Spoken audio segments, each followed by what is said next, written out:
I just wanted to do a quick tutorial on using Canvas outcomes so that you can give quick and timely feedback to your students. I know a lot of us maybe have played around with this before, but it seemed really difficult. So I just want to show you the way that I do it that really works for me. Just starting off, I'd say when we talk about our core or our anchor skills that we base on our snapshots, I really would start there. This is the middle school, high school anchor standards for snapshots. And if you can see, just to make it easy in order to explain this right now,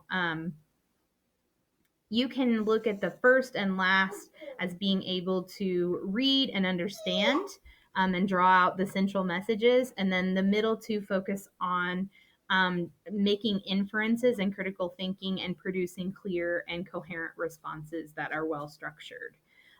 So this is just kind of like, in general, what we would like students to be able to do at every single level. And of course, that just kind of skills wise will go up and up and up with more refined language as they grow. So when we think about using learning outcomes, you're just going to go to where outcomes are on the left hand side of your Canvas toolbar there in your course. You want to think of the groups as files. So perhaps you could organize your outcomes per class. So if I was Jennifer, I might want to do high school chorus, and then I might want to say sight reading as like an outcome. I would like students to be able to sight read in whatever conditions. So you can either write your outcomes based on what you need the students to be able to do. And the way you do that is you just go ahead and click your group, and then you would add your outcome. And in order to do that, you would define the outcome. You would make sure it's student friendly. You don't have to do that, but I recommend it.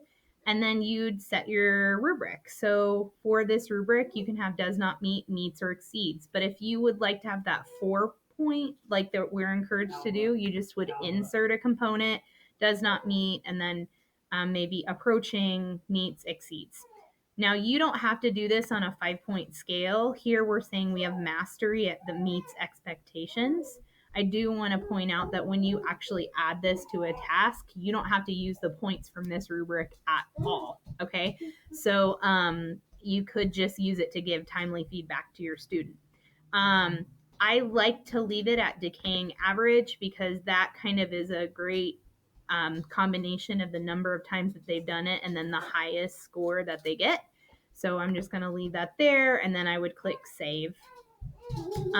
However, if you're using ELA components and you're looking at reading or writing, I do want to let you know that if you go to find, you'll look at Common Core. This goes for math too. You just go to Common Core standards, which my computer is going real slow. And you'll see that the English, language arts, and literacy are there, which does include history and science, and then also mathematics. Okay. It is kind of hard to navigate, I'm not going to lie. So if you especially want help and you just want to work off some anchor standards, I'm really happy to help build that in for you. That would be the most time consuming part here, is setting your outcomes. I just want you to know, if you take a look at mine, these are the anchor standards outcomes that I use for every class the most.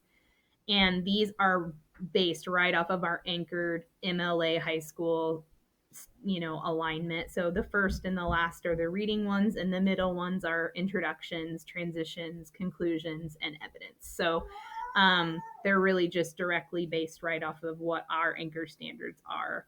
But I do have some more specific AP standards that AP would like me to use. And like if you're a pathway lead and you need to write your own.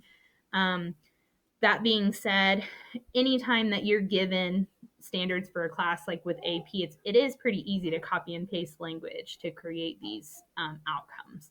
I would let your students know that they're here once you make them, so that they really know what the expectations are, and that really helps your backwards alignment. So once you do that, you just go over to assignments, and again, think small. Think just your core of the core, as Mr. Porker always says. So they're just the anchor ones for that you want them to get for that class. And do 3 per class. Start out with that, and don't try and do more. Keep the language really straightforward, really simple, so that everybody can understand. And then if I were going to then add this to my upcoming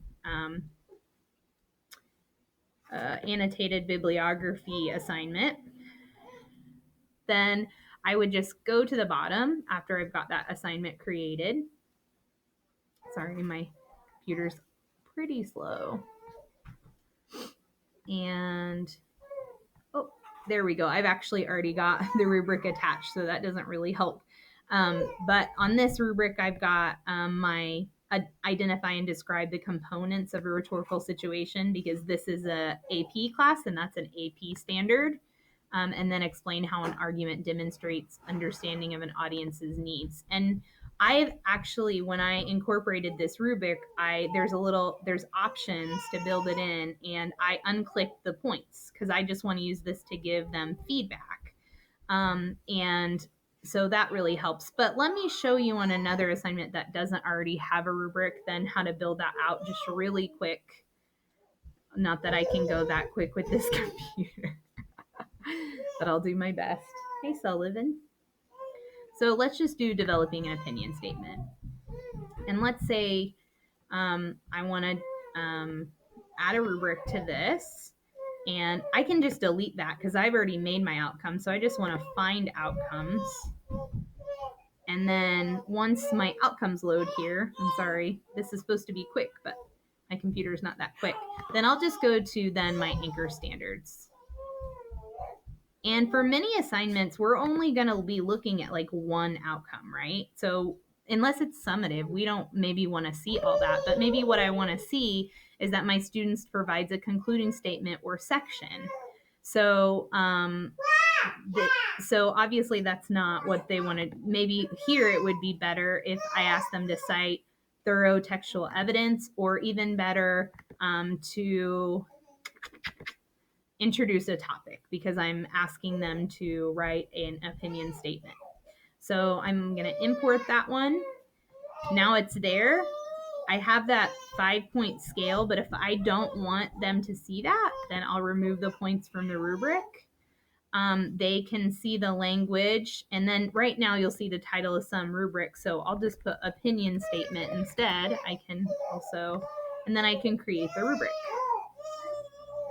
Okay, so now when I go to my speed grader, that rubric is going to be there.